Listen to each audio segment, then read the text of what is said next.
मैं सबसे पहले सुधांशु त्रिवेदी जी आपके पास आना चाहती हूँ। जनरल मलिक, मैं एक एक पॉलिटिकल कमेंट लेकर उसके बाद बड़ी तस्वीर समझने के लिए फौरन आपके पास आऊंगी।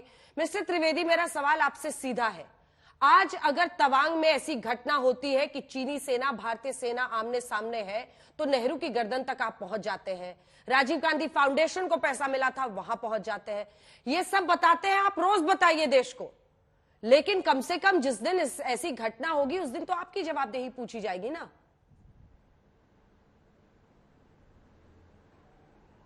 देखिए, राजीव गांधी फाउंडेशन तक हम नहीं पहुंचे थे अंजना जी। प्रश्न संसद का सत्र शुरू होने से पहले लगाते हैं और किस दिन कौन सा क्वेश्चन इनलिस्टेड है ये एक दिन पहले आ जाता है।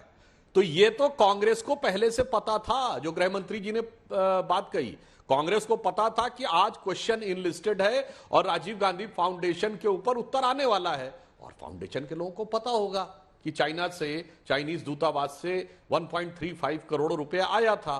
तो उन्होंने जो बात कही है वो अचानक नहीं, क्योंकि ये खबरें आई हैं रात में और क्वेश्चन लिस्टेड हो चुका है कई दिन पहले, और कल ही दिन में सबको पता लग चुका था कि कल का क्वेश्चन लिस्टेड ये है। इसलिए यह तर्क मुझे उचित नहीं लगता है यदि विपक्ष यह देने का प्रयास करता है। हां, दूसरी बात, जहां तक आपने कहा नेहरू की गर्दन तक पहुंचने की बात, तो मैं सिर्फ एक बात कहना चाहता हूं, जो चाइनीज बॉर्डर के ऊपर हमारा पैरामिलिट्री फोर्स है अंजना जी, उसका नाम क्या है?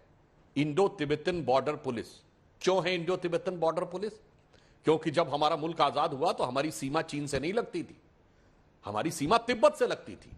इसलिए आज भी उस बॉर्डर फोर्स का नाम है इंडो तिब्बतियन बॉर्डर पुलिस।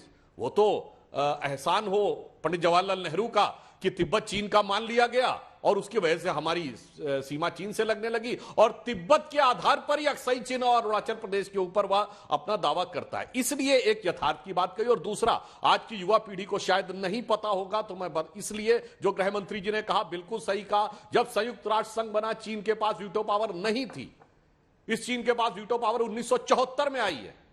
1974 तक इस चीन के पास वीटो पावर नहीं थी, वो ताइवान को दे रखी थी। और यह बात यूनाइटेड नेशंस चाहता था कि किसी लोकतांत्रिक देश के हाथ में वीटो पावर हो, परंतु नेहरू जी, और उस समय नेहरू जी की जो स्वयं बहन थी और जो संयुक्त राष्ट्र संघ में पहली महिला अध्यक्ष थी, विजय लक्ष्मी पंडित जी के पत्राचार में इस आशय की बातें आई हैं कि वो ये नहीं चाहते थे चीन से संबंध खराब हो, इसलिए वो इस विषय के ऊपर विचार नहीं करना चाहते थे। अन्यथा सोचिए 47 to 74 27 साल हमारे पास मौका था स्थायी सदस्यता लेने का, वो हमने नहीं लिया। खैर वो सारी बातें छोड़िए, वो सारे विषय अपनी जगह है, आज वो विषय नहीं। बस एक याद दिलाना चाहता हूं, 62 का युद्ध था, तब हम भारतीय जनसंघ थे।